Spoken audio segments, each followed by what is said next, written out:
कौन है बागेश्वर धाम सरकार जिनके समर्थन में आए लाखों लोग?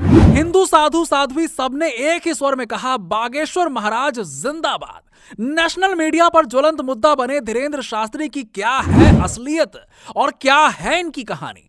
आज जिस धीरेंद्र शास्त्री के नाम का डंका पूरी दुनिया में बज रहा है, क्या है उनकी सच्चाई? आखिर कैसे बना एमपी के छोटे से गांव का बच्चा बागेश्वर महाराज?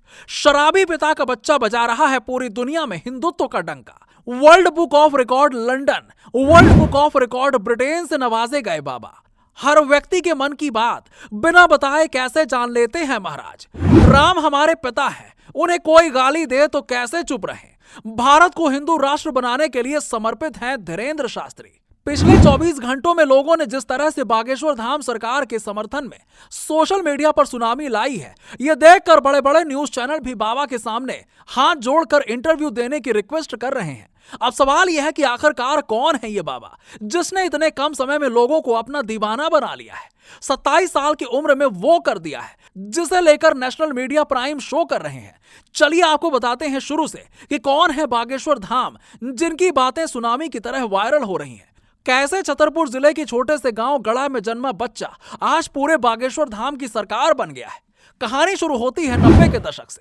मध्य प्रदेश के छतरपुर के एक छोटे से गांव गढ़ा में 4 जुलाई 1996 में बालक धीरेंद्र का जन्म हुआ। बचपन गांव में बीता। शुरुआती जीवन बहुत कठिनाइयों भरा रहा। उनके पिता राम करपाल गर्ग और उनकी माता सरोज गर्ग सामान्य परिवार से थे।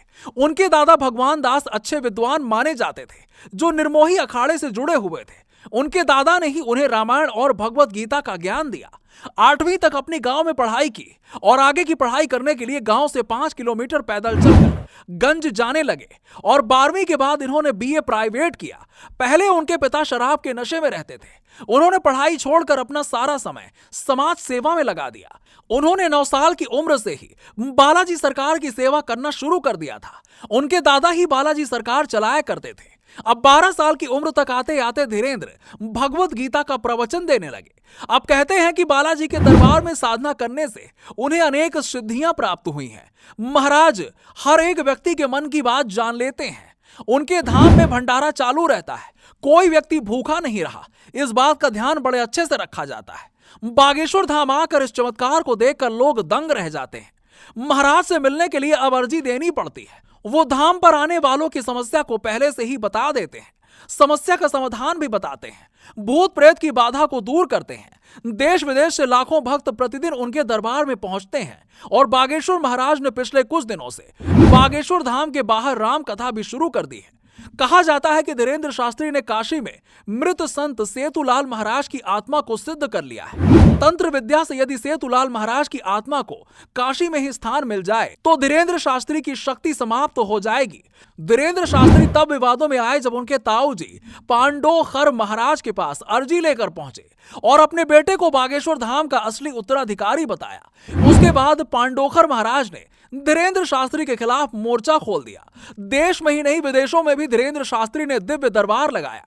लंदन और लेस्टर में श्री हनुमत कथा और श्रीमद् भागवत कथा का प्रवचन किया। उन्हें world book of record London, world book of record Britain और संत निरोमणि का अवार्ड भी मिला। ये थी सोशल मीडिया पर वायरल हो रहे बागेश्वर बाबा की पूरी कहानी। अब हम आगे की बात हमारी जनता पर छोड़ते हैं कि राम कथा करने वाले बाबा को बदनाम करने की साजिश कौन कर रहा है? क्या दिव्य शक्ति जैसी कोई चीज होती है जो दूसरों की मन की बात जान सकती है? कमेंट सेक्शन में कमेंट करके बताइए और बागेश्वर से जुड़ी हर खबर को जानने के लिए हमें फॉलो जरूर कीजिए और साथ ही साथ फेसबुक पर देख रहे हैं तो फॉलो कीजिए और यूट्यूब पर सब्सक्राइब का बटन दबा के आगे की जानकारी मिलते रहे इसलिए नोटिफिकेशन भी दबा दीजिएगा।